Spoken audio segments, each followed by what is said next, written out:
All right, welcome back to All Cars, y'all. I am John. It's time for another Motor Week retro review reaction. This week I have chosen the 1994 compact car comparison test. So the reason I did this is because they've got multiple cars. It's been a while since I've done one of their roundups, one of their comparison tests, and I'm really interested in this one. If you've been a fan, you know that I kind of think of the 90s as a little bit of a peak in some ways of automobiledom. Some of it was bad, some of it was great, and I'm just interested in this, and I think some of the brands that are going to be on here, so I'm looking forward to seeing it and having that little trip down memory lane. The other thing is that I do want to say thank you, all of you who watch these and leave comments, and you make recommendations about other ones I should do. I appreciate that. I do have a list on my computer that I keep. I only do one of these a week, and my list is growing faster than I'm getting through it. So please leave your suggestions. If I haven't gotten to it, it's on the list, and I'll try to in the future. But in the meantime, let's take a look at the 1994 compact cars.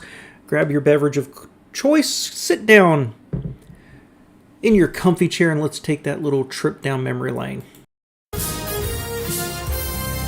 Motorweek, television's automotive magazine.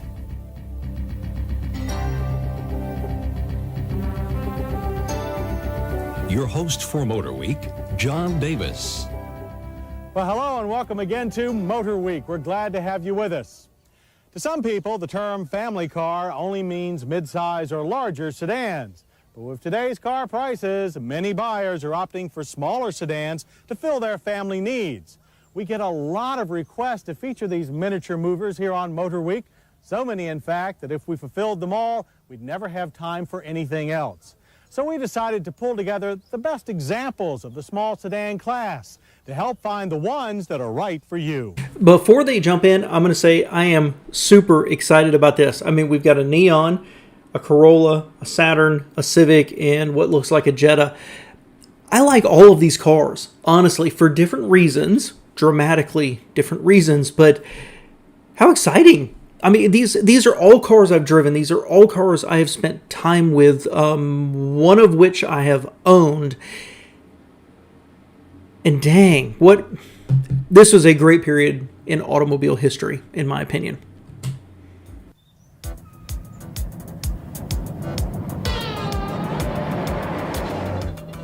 That's easier said than done, however. Today's small cars are the best ever. And these 5 front drivers are leaders in their class. At the head of our small car parade is the Dodge and Plymouth Neon. Only available since January, the Neon is already a hit, even picking up our Driver's Choice Award. The top reason is the price, starting at only $8,975. And with typical options less than $12,000. So I'm going to jump in here. I'm going to try to catch this and do kind of a style thought, exterior, interior, while they do their road test as well.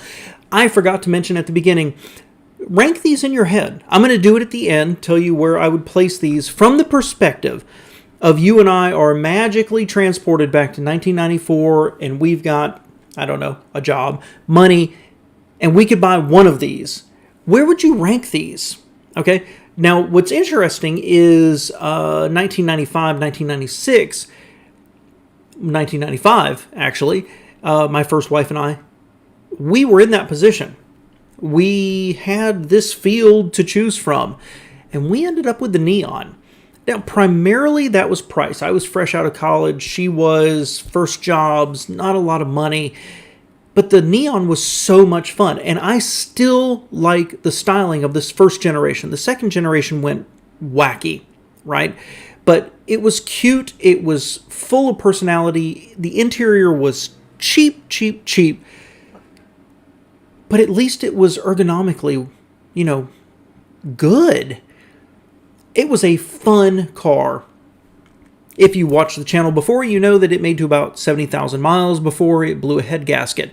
But this was a fun car, and I still like the styling. I think an updated version of this would still sell today because it just makes you smile. This one's a little bare bones. Another reason are the stylish lines built to Chrysler's cab-forward design concept. The interior is straightforward and friendly with standard features we like, including dual airbags, a cup holder, an expandable sun visor, and idiot-proof ventilation controls. The clever packaging offers buyers more head and leg room than some midsize cars. All but this base car have a folding rear seat, while the trunk offers a fine 11.8 cubic feet of space. Wow, they are running through this one. So, interior-wise, full of cheap plastic, but the ergonomics were fantastic. Big buttons. The cup holders were useful. Of course, we had the 3-speed automatic, and it was fine. The whole car was noisy, but it felt good to drive. It really was tossable. It was that I talk about so much, light and airy. It was a great car for the price with great horsepower. The trunk, that 11 point something cubic feet sounds small, but you know what? That swallowed, because of the shape, a lot of luggage. And it had space in the back seat too. I'm a fan of this car. I don't trust it and its reliability, basically anything from Chrysler in the mid-90s, unfortunately, but I do unfortunately also think that it was their peak of design with the neon, the cloud cars, the LH cars, and everything else. This is a really fun car. Not the most reliable, possibly the best value. Man, that was a lot. I'd like to drive one again, honestly, just to refresh my memory. The base Neon's 2-liter single overhead cam 4-cylinder engine also outpowers all competitors with 132 horses. An even stronger dual cam version will arrive in the fall. But until then, our test car's 8.7 second 0 to 60 time is more than adequate. We found the Neon's 5-speed manual very accurate, but the automatic has only 3 speeds with no overdrive. The 4-wheel fully independent suspension gives Neon a delightfully tossable nature. Brand new brakes, however, gave us a longish average stopping distance of 136 feet from 60. Anti-lock is available. Let me jump in. So the engine is agricultural. It was new. It was powerful. You know, even the base version was kind of fun, honestly, but it was not Honda refined. Nobody can claim that. Yeah, I'll agree with the tossability of it. The braking, you know, I never back then drove my Neon at 60 miles an hour and then slammed on the brakes and measured it, but that sounds a little long. They did say it was new brakes. That sounds a little long, but basically the one we had never felt unsafe, and we were always able to stop, and we were always able to stop in a controlled manner. No drama, lockups, you know, anything like that. So, okay, it's okay. EPA fuel mileage ratings are 29 city and 38 highway, and we average 33 miles per gallon. And predict a long and successful career for America's newest small car. But then the Neon is not America's first small car success of the 90s. That title goes to General Motors' Saturn. With its plastic body panels and innovative approaches to manufacturing and marketing, Saturn quickly carved out a solid market for itself. As with the Neon, pricing is a big part of this success. The Saturn sedan line starts at $9,995, and with air conditioning and other obvious options, still costs less than $12,000. So, if you have not been to this channel before, thank you for being here, but I must be fully transparent. I am a huge Saturn fan. I am fully steeped in Saturn mythology. As a matter of fact, if you have not been here before, you can't see it anymore. This is a Saturn Cup. Somewhere around 95, 96, 97, something like that. I worked with Saturn. I sold Saturns. I've been to Spring Hill. I have been through indoctrination. I have toured the factory. I've talked to the engineers, and I love Saturn. Period. I love Saturn. Exterior styling, I like it. The front headlights, I don't love it exactly. I like it. It's distinctive. It's a little more expressive than some of the other small cars. I love the greenhouse around it. I love the plastic panels. I just love this car. Let's see what they say about it. Inside, the dash design is angular yet efficient and includes a set of effective analog gauges. as well as controls like this thumb wheel for the fan speed that are brilliant in their simplicity. But thus far, only a driver's side airbag. The front passenger gets one this fall. Long-legged folks will want to sit up front. The Saturn otherwise offers good room for 4 adults. A 60/40 folding rear seat is standard on all models, as is 11.9 cubic feet of trunk space. Engine size is 1. So before we move on, that dash didn't last too terribly long. They updated it later, made it a little more rounded, and improved the ergonomics of it. That thumb wheel, I've always loved it. I don't understand why more people don't do it. I really, really loved it. The first dash was okay. It wasn't terribly stylish. It was a lot of little pieces that seemed to give the possibility of creaking in the future. When they simplified it with the next generation dash, it was a more holistic approach. The first generation, I think, is still appealing. I think it's better looking than, say, the Neons, but it wasn't fantastic. Space was always fine. The rear seat, I never thought of it as tight. It was a small car, and from that perspective, it was always fine. And the trunk, basically, I think it's bigger than a Neon's. 9 liters from 4 cylinders and the base single cam engine. Horsepower is 85. If you want more, a dual cam version with 124 horses is available. We recommend the dual cam engine, which ran to 60 in only 8.5 seconds. Strong bottom end power made up for a slightly notchy manual shifter. The automatic is a 4-speed. Steering feel is a bit uneven, but overall handling is sharp. All disc anti-lock brakes are available, but our car's standard disc drum stopped it in an average distance of 124 feet with excellent feel. The EPA predicts fuel mileage to be 25 city and 34 highway.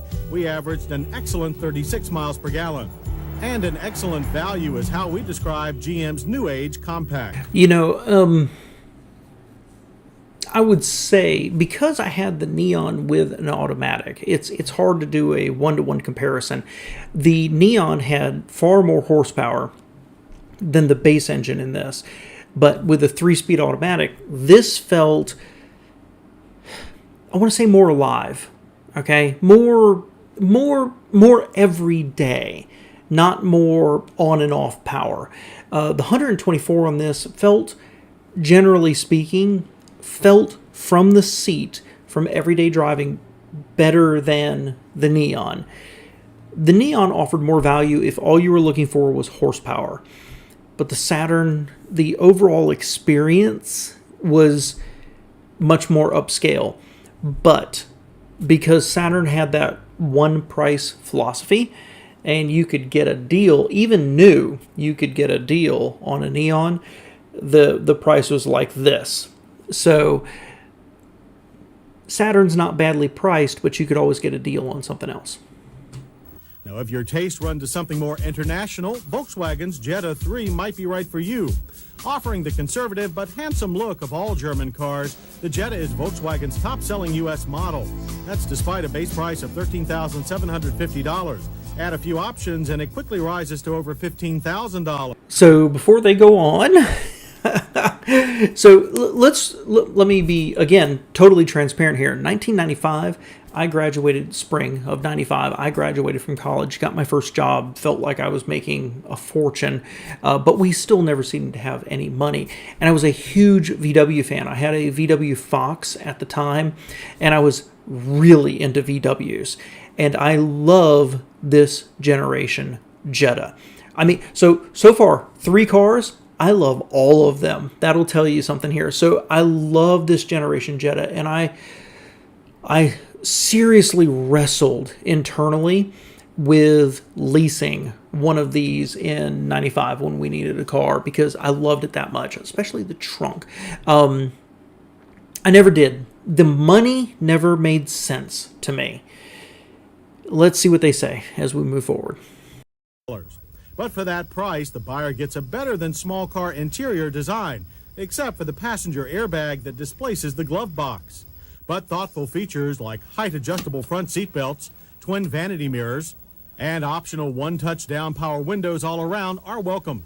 And the interior is easily up to the task of carrying 4 adults, but has the class's most complex seat folding procedures. Yet passengers could even ride in the huge 15 cubic foot trunk. A compliant, very quiet ride is also typically German. The Jetta 3 isn't the most powerful car in its class, but its 2-liter 4-cylinder engine still puts out a smooth 115 horsepower. But at 2,647 pounds, it's also the slowest to 60, with a best run of 10.1 seconds. The light, accurate 5-speed shifter showed the benefits of German design precision. The automatic is a 4-speed. Our test Jetta was a bit looser than the last one we drove, but retained its quick turn-in and minimal front plow, while its optional anti-lock brake stopped it in a short, straight 115-foot average. Fuel mileage is EPA rated to be 23 city and 31 highway. Our above average was 35 miles per gallon. Teutonic refinement and efficiency in a compact car. That's the Volkswagen Jetta 3. That's really a fantastic, here's the deal. I think I like German cars. I really do. I don't always trust their reliability in big, broad strokes. But if you've ever driven a car at 3-figure speeds, and then you've driven a German car, the German car just feels planted, right? And that means that with this, when you're looking at something from the point of the price of it, and you're comparing numbers, you're comparing the size of the brakes, the horsepower of the engine, the 0 to 60, you're missing something about the goodness of the car. This Jetta was good. It had great space. It had excellent sight lines. The dash was fantastic. The shifter was great. I like the automatic too. The trunk, consider that. It's 15-ish cubic feet. That's fully 25%, almost 30% larger than the competitors they've talked about so far. I loved this generation Jetta. I really, really did. I loved the dash and everything about it, and I respect this engine very much. But no matter how you sliced it, when it came down to putting your money into something, this was expensive. And that's why I never ended up with one. And I deeply, deeply regret the Saturn, and I regret this one too. Japanese cars such as the Toyota Corolla are also well known for their refinement. And like the Volkswagen, the Corolla lives at the upper end of the compact cost scale. Prices start at $12,098 and can quickly jump to $15,000. But that hasn't deterred many thousands of loyal Toyota customers. They value performance, reliability, and a no-nonsense interior design with foolproof controls, cup holder, as well as the safety of standard dual airbags and height-adjustable seatbelts. There's enough room inside to seat 4 adults, though we could use a bit more rear headroom. But the 12.7 cubic foot trunk will swallow all of their luggage.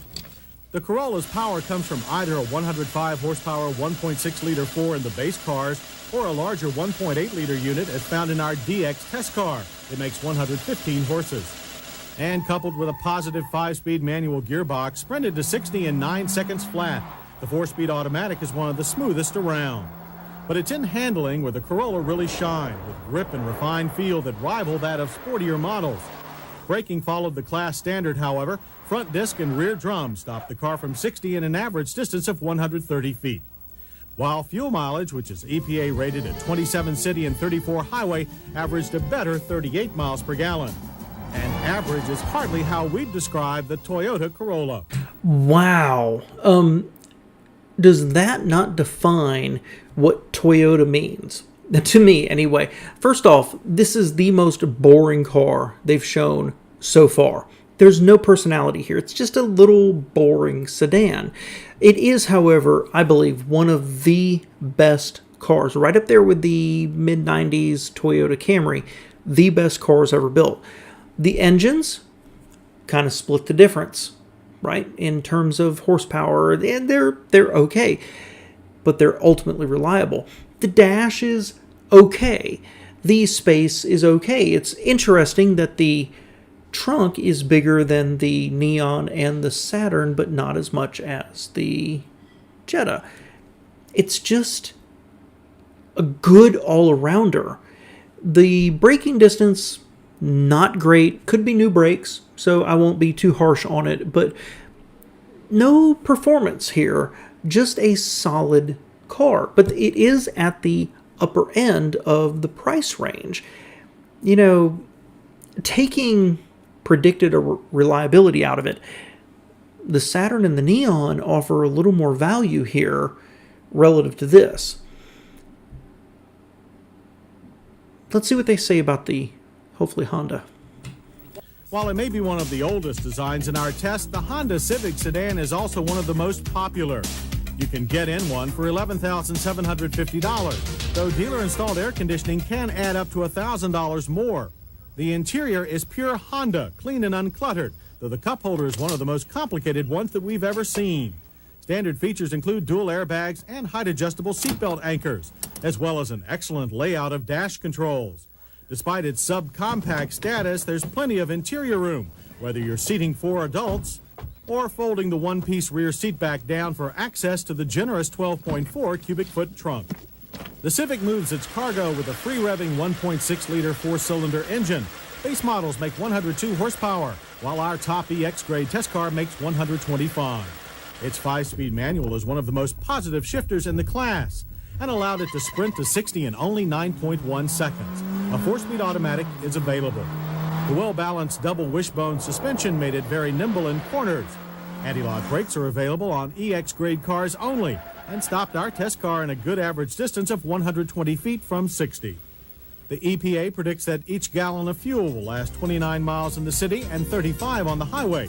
We average 30 miles per gallon. So the Civic is a superb little car that deserves its excellent reputation. And there you have it, 5 of the best examples of the small family sedan class. From the sophisticated Volkswagen Jetta 3 to the ever-popular Honda Civic to the highly refined Toyota Corolla to the trend-setting Saturn to the roomy value-priced Dodge and Plymouth Neon. No better small sedans have ever been available to the family car buyer, and one of them is surely right for you.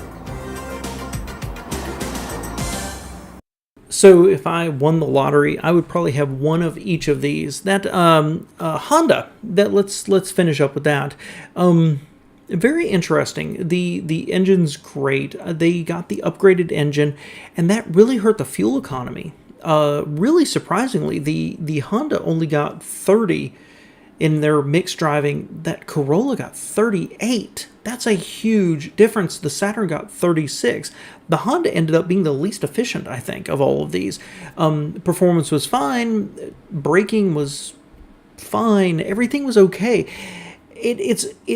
This is one of my favorite Civics, primarily because it is the generation of Hondas that I started to really be like, hey, there's something here. Before this, I was really all about American cars. I finally had gotten my Volkswagen, and it was perfectly reliable. It was wonderful. I appreciated what German engineering meant. And then I started to drive some of these, and I came around to them. While they were incredibly boring, after you drive enough of them or enough miles, enough time, you realize this is wonderful. You know, it's smooth, it's refined, and the ergonomics make sense. And look, the plastic is pretty good too.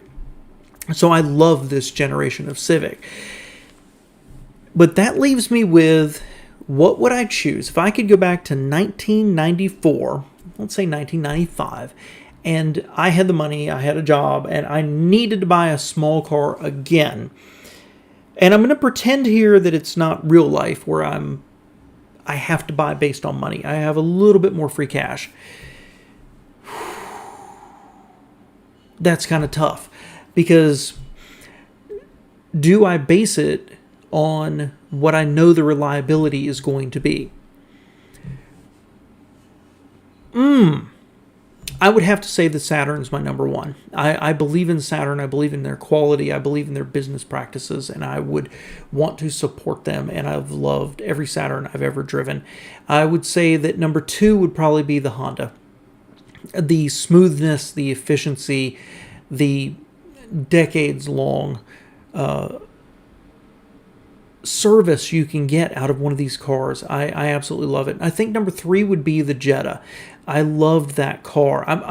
I'm struggling with putting that at number 2. Not the most powerful, most expensive, but really a fantastic, it's a car, but small. Where some of these are a small car. You know what I mean? Number 4. Ooh, that comes down between that Corolla and the Neon. I'm going to put it as a tie. I'm going to cheat, guys. I admit I'm going to completely cheat here. I'm going to put it as a tie, and here's why. The Corolla is a great car. It's one of the most reliable cars ever. It's one of the best-selling cars ever. It is great. It would last for literally decades of service. I know it. And I would hate driving it every single day of my life. If I was just going out and getting into it and it was an appliance, it was a Kenmore getting me to my job, yes, the Corolla is the right answer. But that Neon, it was a better value. It was better equipped, more horsepower, more fun to drive. You got more value out of your money if you enjoy driving at all from the Neon. The Corolla is a great car. It really is. And a different day, I could do this video and put the Corolla number 1 because it's that good. But today, I'd put it last simply because I enjoy driving the Neon. Now, if you said, what is the reliability and the company is going to be in business? Oh, things change for everything. I'd put the Honda number 1, the Corolla number 2, the Volkswagen number 3, the Saturn number 4, and I put the Neon number 5 because the Neon, well, after about 50, 60, 70,000 miles was a piece of junk. And I love Saturn, and I believe in their reliability, but the company doesn't exist anymore. But honestly, I'd put the Saturn first. I love it that much. I truly do, guys. So let me know what you think below. Rank these cars below. If you had one of them, let me know your experience. But I appreciate you being here and spending a few minutes with me. Have that trip down memory lane.